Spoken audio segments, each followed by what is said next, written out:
Yeah, man. So you got Riders Cup coming up. So who you got? I think I'm gonna go Team USA. Whoa, whoa, whoa. Hey, what's going on, y'all? It's Breon and Cabo Club.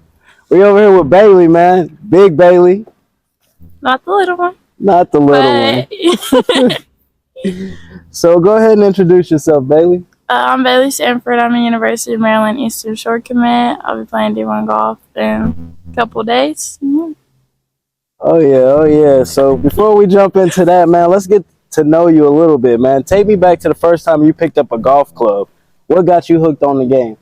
I'm not gonna lie, I grew up in a basketball family. So I mean I wasn't necessarily hooked, but I did grow up on a golf course. Yeah. And so it was just kind of I got like the first thing I was hearing was a golf club, and it was just like it gets addicting. Like, a lot of people will say that golf is very addicting. You want to see progress, you want to see that work pay off, you want to see everything. So I got you. I got you. So golf isn't the most common sport people start with. Like you said, you started with basketball, you know. So what made you choose it over other sports? girls gotta eat. I knew that like my parents are that tall, so I was like, I'm not playing any sport that requires height or weight or anything.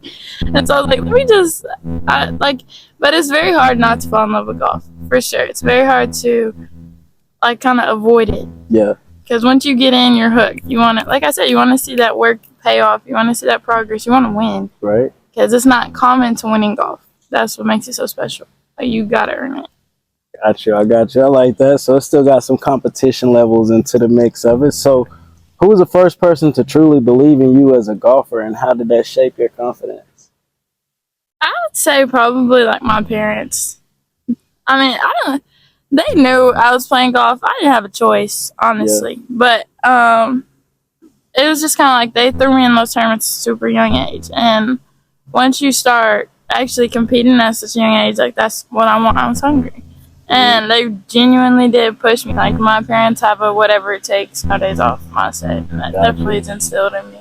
Nothing wrong with that. So golf is the game of patience and precision. What part of your game took the most time and discipline to develop? Not going for it.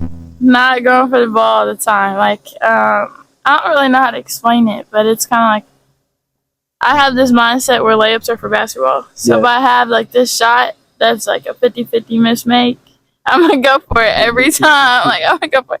I had to learn to stop and play conservative and like definitely mature a little bit and not go for every ball. That's a little risky, but I think that I do have that dog in me where I will go for it, like, no care in the world. So, I mean, it's good to learn that balance for sure. I got you. I got you. So what's a moment from high school golf that still gives you chills when you think about it?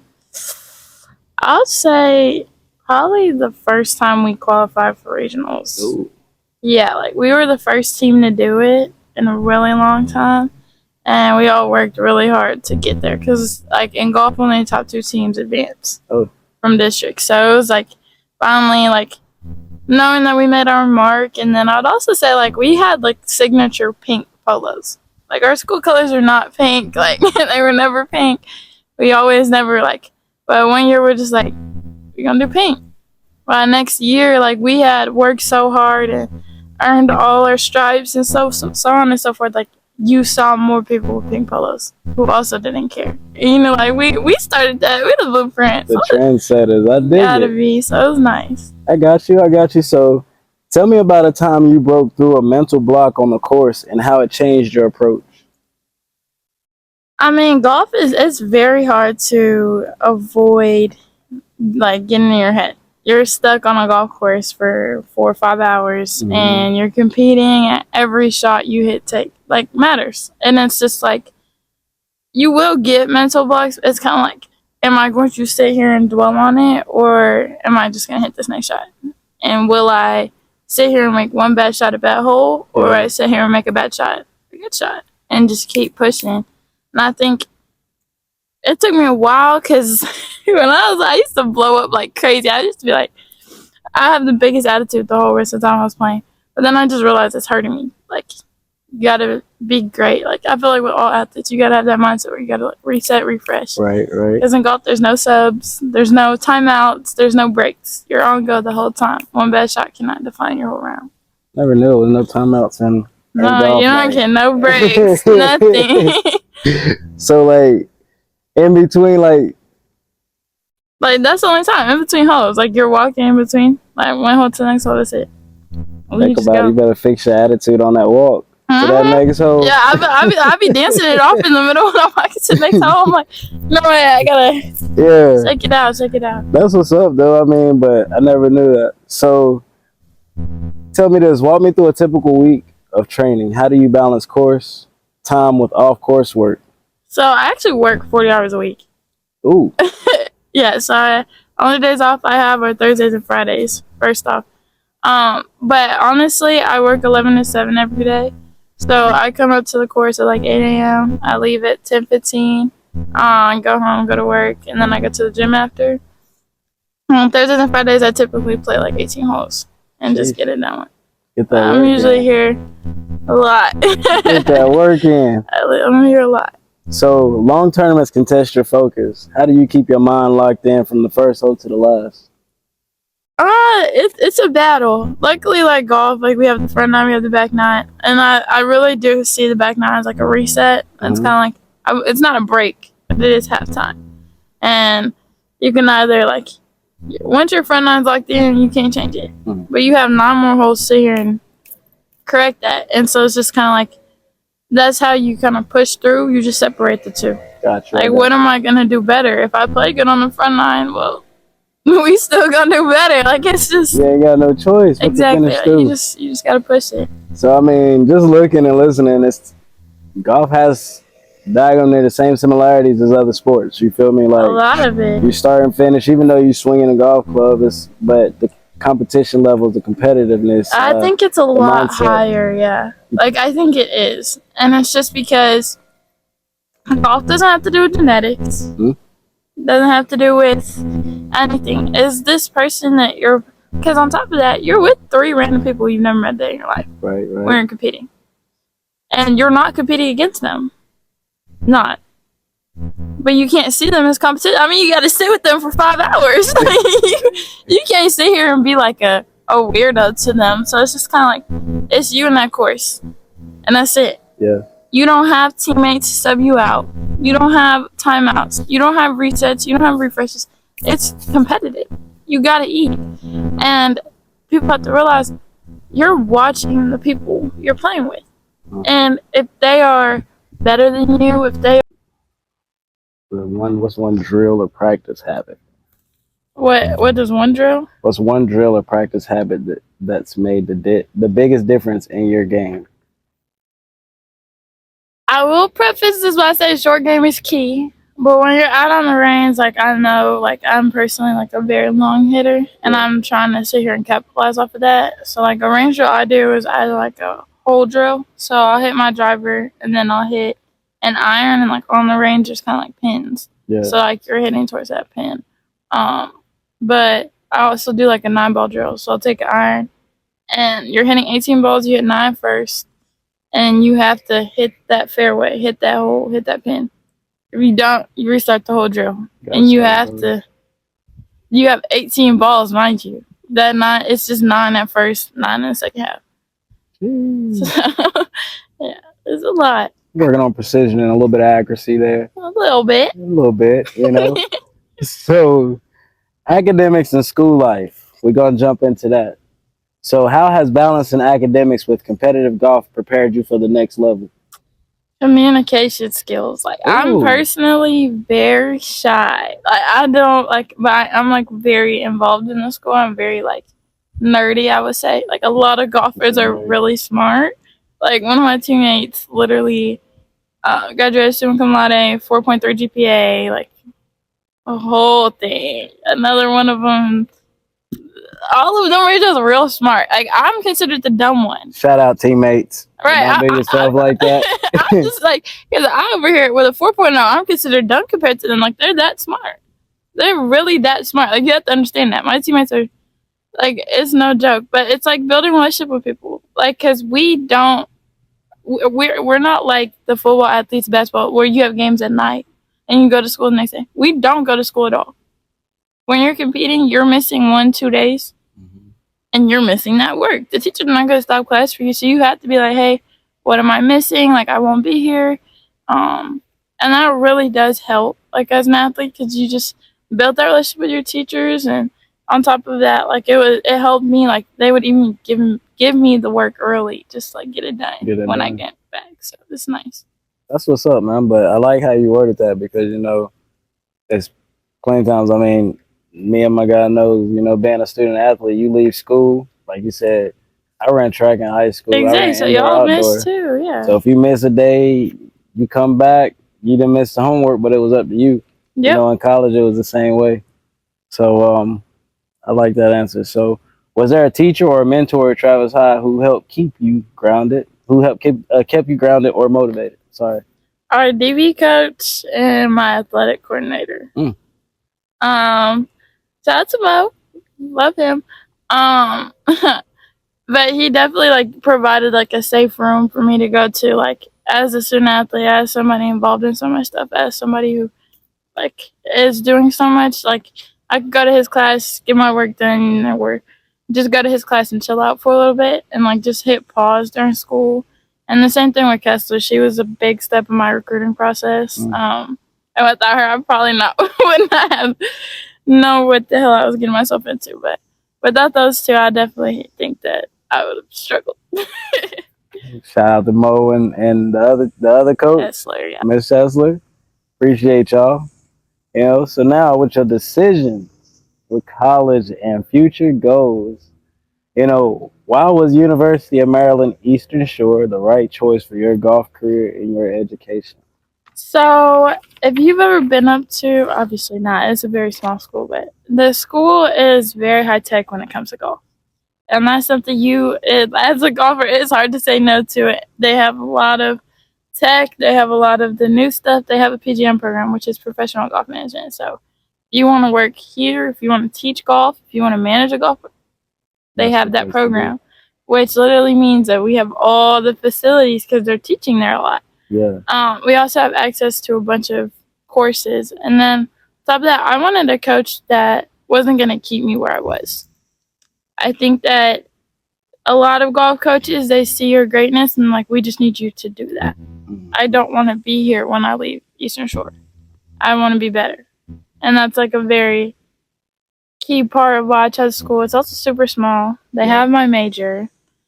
And like, it's HBCU. A lot of people don't know that. Hey, it's HBCU. So I was like, it's hard to say no to school. I fell in love with it the minute I stepped on that campus, and it was nice. And I mean, I'm pretty sure it kind of fits in with your personality. You said you're a shy person, so being on a big campus would kind of like. I would not. I would freak out. Now I got a joke with it because you saying we got all the high tech stuff, the new facilities, the new program.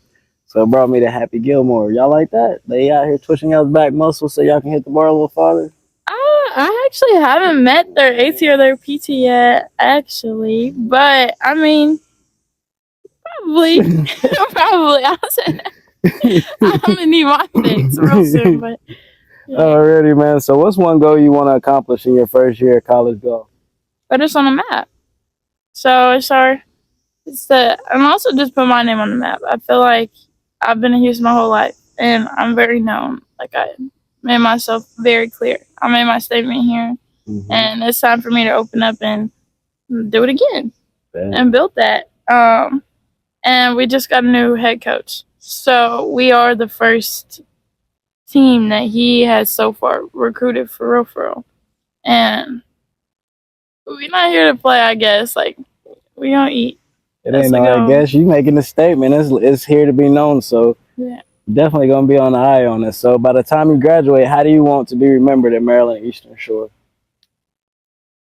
I think that I just want to be known as like that team. That team that one coach always be talking about. That team that is going to get recognition, like that. Everyone doesn't know about my school, but when I leave, I want them to. That kind of vibe, like I like that. So personality and fun. We're gonna get a little joke out of you, So if golf had a walk-up song like baseball, what would be yours? Right, I get so nervous on the tee box. I would just want to, like, I get up there and be like, let me hit. I said okay, Jazz by Double O. That little yeah, That's it. or I love Baby. He cool. Which one? Which one? I rock with baby. I said if I would walk up to like free promo, probably, maybe, She's on one. Okay. So, what's one superstition or lucky charm you always bring, or you always have to have around? So when I get to the course, when I'm competing, I always write a Bible verse. Like on the way there, I do an entire Bible study. And like if you'll see any golf pictures of me, I always have Yahweh on my left leg and a Bible verse on my right. I also carry a rosary. I feel like the weird thing I do probably if I do good on the first hole, I start tweaking out. Like honestly, like, if I play well, I'm like, oh hell no, like I can't do that. No, but I mean, it's supposed to be like that because if you done did your Bible study, you done got your mind right. You done, by the time you get there, the first hole is where it's supposed to be at. Your mind should be like, okay, well, Oh yeah, and it's up. I always gotta have candy. I don't eat food on the golf course. Yeah. I just get jacked off caffeine and sugar, and that's it. So what's your go-to candy? I would say probably peach rings. You'll just see me walking on the golf course, no matter what time. It could be 7 in the morning. I'm eating a peach ring. I rock with it. I rock with it. So now with the impact, what's the most important advice you'd give young girls thinking about picking up a golf club? Do it. You are not about to be perfect. Golf is one of the hardest sports out there. It'll play with your head. It'll play with your body. Like you pick up a golf club for the first time, you're gonna be sore the next day. The people who have never played, you go to Top Golf, you get to swing it, you gonna be sore. It's our bodies are acclimated to that. Y'all's aren't, because you're utilizing a bunch of random muscles you didn't even know you had. But work, because you could be so talented at golf and get outworked. Because if you're not willing to put in at least like 3 hours, 4 hours a day, or like 30 hours a week, you're not getting there.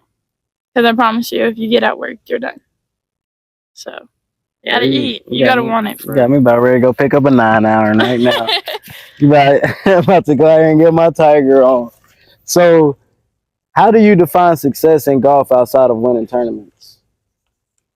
Who am I outside of golf? That's how I succeed. Who am I outside of golf? I feel like, for me, if I look at winning and losing the same. If I sit here and I win a tournament, great. What did I do good? Yeah. What am I going to work on? If I lose a tournament, great. What did I do good? What am I going to work on? I don't really celebrate doing what I know I can do because I know I can do better, no matter what it is. So, just getting better. That's it. I'm hungry and just getting better. I like that win me attitude, dog. So, down to the last question, and this is something that I ask everybody, every athlete that I speak to. When we talk about the word champion, what does the word champion mean to you? Succeeding outside of being an athlete. If you win, you're a winner. A champion is winning everything. Who are you outside of your sport, and how are you applying that in the real world? That's winning. Like, are you really capitalizing off of being a good athlete if you're not capitalizing in the real world? That's being a champion. Running in both sides, for real. Hey man, I like that answer, man. That's a dope answer. I like that. So man, everybody, as y'all see, we got Baylei on here. Big Baylei. I apologize. Not the little one. Not the little one. You want to exit yourself, let them know who you are at the end, your at name, whatever it is to follow you. Follow me on Instagram at LUVBAYLEII. Don't follow me on nothing else, thank you. Alrighty, man. So there you go. You have it. Another Cabo Club up next.